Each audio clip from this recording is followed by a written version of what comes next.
The question is that the following address in reply to the speech of the President be agreed to. We, the Parliament of the Republic of Singapore, express our thanks to the President for the speech which he delivered on behalf of the government at the opening of the second session of this Parliament. Mr. Liang Eng Hwa.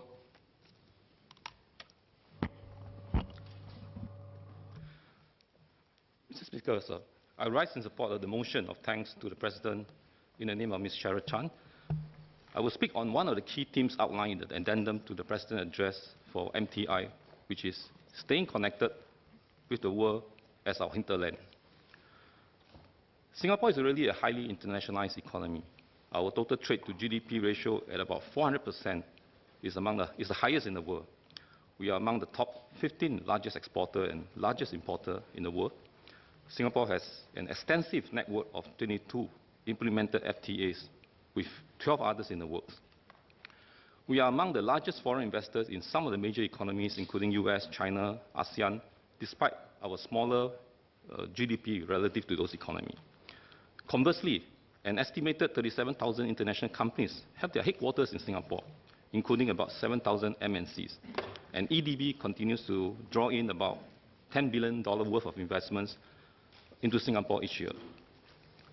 Singapore is well regarded as a key global financial hub and a major risk management center in Asia. All these and the other attributes of us being an open and internationalized economy have contributed to the growth and vibrancy of the Singapore economy in the last 5 decades. It created good salary jobs for Singaporeans, good business opportunities for our companies, and as well, importantly, generated financial resources for the government to fund its expenditures. Notwithstanding what we have achieved, which is no mean feat, staying still has never been an option for Singapore. It will never be. Like every aspect and at every stages of our nation-building journey, and as what the President has said in her address, we will always ask, what is next for Singapore? How can the Singapore of tomorrow do better than Singapore of today? In the case of developing our economy, much of the what's next are outlined in the CFE recommendations, which blueprint the transformation strategy to build our future economy. There are a lot of comprehensive sets of actionables and initiatives there. Among them, an important work stream is to further internationalize the economy, which is the focus of my speech. We know the realities of being small. There's only so much more growth you can squeeze out from our small domestic economy. Just counting on our domestic markets wouldn't be enough to create more and better jobs for aspiring Singaporeans and more business opportunities for growth-seeking companies. So we need to expand our economic frontiers, and in so doing, look to also further diversify our portfolio and open up new dimensions of growth. So I will touch on 2 areas. Firstly, in the area that we have done well, that is in the trade and investment connectivity. Growing our trade flows and investments continue to be a viable strategy for Singapore, given our still compelling propositions and the opportunities that are out there that is within our reach. The escalating trade tensions between global economic powers are areas of concern, but that should not dampen our spirit. Instead, we should look to build even more trade and investment links with more countries and to spread our risks. I'm glad that the remaining 11 countries of the TPP persisted to conclude the TPP 11, now known as the CPTPP, despite US withdrawal. It is a strong signal that there are enough like-minded countries who believe that stronger economic linkages are mutually beneficial. We should ride on the momentum to expeditiously conclude the RCEP, which includes key players like China, India, Korea, and all of the ASEAN countries. That will demonstrate to the world a strong commitment to free trade from Asia, and a further indication that the center of gravity of the world economy is shifting to Asia. At the same time, we should continue to work on bilateral linkages.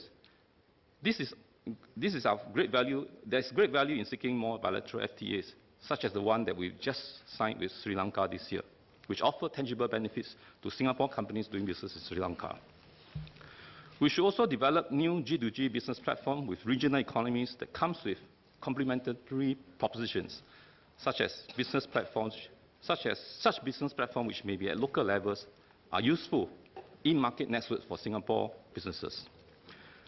These additional linkages, designed with balanced two-way business reciprocity, would help to mitigate our overall trade-related exposure, strengthen our economic resilience, and also sustain a healthier, ongoing trade and investment relations.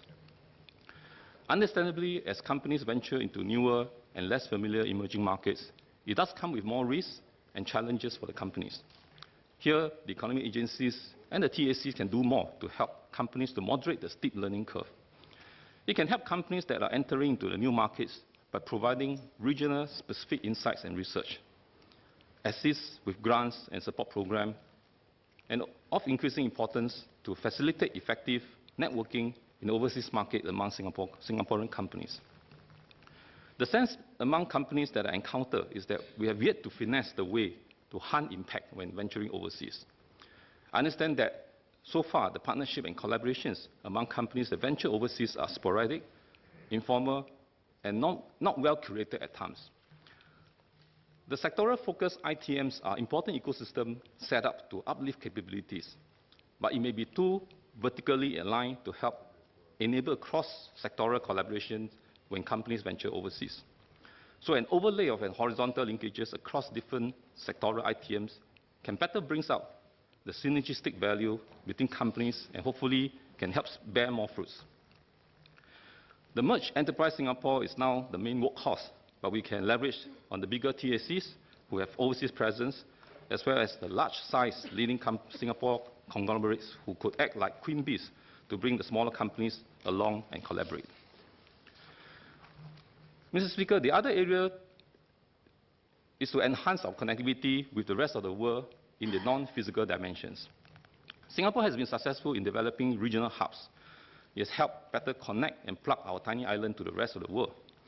We should continue to invest and upgrade our physical connectivity, such as building T5 and the Tuas Port, and the other infrastructures to stay ahead of the pack. But we know that many economies are also having similar aspirations, and many do want to model after the Singapore experience. With enough capital and enough political determination, there's no stopping this country in the region from building and replicating physical hubs, such as ports, airports, or new specific team hubs. So just competing on building more state-of-the-art physical infrastructure alone are not enough to maintain our superiority in global connectivity. We need to work on the soft attributes, as the MTI addendum has charted. The addendum outlines the strategy that by further enhancing our connectivity in the non-physical dimensions, it will facilitate companies and people from around the world to do business with Singapore, through Singapore, and on Singapore platforms. And through both the excellent physical and digital connectivity, we can add value to the flows of capital, goods, and services, whether they may be conducted in or through Singapore or elsewhere. This is a refreshing mindset to look at how we can extract greater value from the network, where connectivity begets further connectivities. If executed well, this will position Singapore as a keynote in Asia and open up new streams of opportunities for Singapore companies and Singaporeans. For this to work, we need to deepen our digital capabilities and infrastructure. We need to digitally connect with other jurisdictions, such as the currently being negotiated ASEAN Innovation Network, as well as other key commercial players in the digital space. There are already bilateral digital initiatives being pursued, such as the Block 71 Launchpad in Indonesia, Suzhou, and San Francisco. And with more of such linkages, it will proliferate further ideas and business flows. Upping the game in digital capabilities is already a major thrust in the future economy strategy. Both at the enterprise and individual skills level, the government is already driving adoption of digital technology, as well as helping the workforce with the requisite skills through ITMs and other initiatives. So, products, services, transactions, and queries-generated data, which are of valuable commercial insights. Consumers today are prepared to pay for customization, instantaneous response, and a competitive premium for efficiency and quality. The Singapore platform must have capabilities to harness the value of data and to be a trusted hub for data and AI, which is increasingly part of the connectivity value chain. We need to design a facilitative regulatory framework for data-driven economy to thrive. The innovation and entrepreneurial connectivity is also another dimension to add new intrinsic value into the Singapore network. We do have an increasingly vibrant startup scene. Singapore is now an established hub for R&D activities involving the Research Institute, the IHL, and the enterprises. This is in line with the FEC plans to build a Global Innovation Alliance, GIA, which serve as platforms for innovation collaboration between Singapore-based enterprises and institutions with overseas partners. Singapore is well suited to be part of the global innovation value chain because of the integrity of our system. Innovators can be assured that their IPs or their data will be protected, and we must resolutely safeguard this advantage. Our highly trusted legal system and its enforceability are among the key cornerstones for Singapore to be a reputable global financial center that it is today. This is one connectivity that we must continually strengthen and ensure that we stay ahead. Mr. Speaker, at this juncture, I would like to declare my interest that I work in the financial institutions involved in financial services. The vibrant financial sector is integral to Singapore's being a globally connected city and a competitive economy. As Asia continues its strong growth trajectory, demand for financial services in the region will grow exponentially, whether it is trade finance, enterprise finance, infrastructure finance, capital markets, wealth management, and risk management. It is therefore imperative that Singapore further scale up its financial connectivity capacity, both in breadth and depth, so that it can fully benefit from the growing opportunities. I'm heartened that the ITM for financial services sets out a comprehensive strategy to grow the sector by 4.3% per annum and to create 4,000 jobs every year, including 1,000 jobs in the fintech sectors. Talents remain the key, and we have to expand and deepen the talent pool, perhaps even bringing back early retired financial professionals to help top up the pool of expertise. There's high demand for talents in many areas. For example, given the booming infrastructure needs in the region, best-in-class regional specialists are needed to structure complex cross-border financing and to anchor its value in Singapore. Or in the insurance sectors, with more global and regional insurance setting up presence in Singapore, they are in need for solution specialists to address emerging risks in the region. Recently, I read in the news that Citibank has set up a China desk in Singapore to advise and service their Chinese clients that are investing in into ASEAN. I suppose they do that because they see Singapore as having the needed professionals with expertise and familiarity in the regional economies, and at the same time are equipped to also serve the Chinese clients that are internationalizing into the region. Here, the talent in Singapore becomes a connector between the Chinese companies in China and the regional opportunity in, say, ASEAN, through the Singapore platforms. This will be a significant niche for ourselves that is not easily replicable.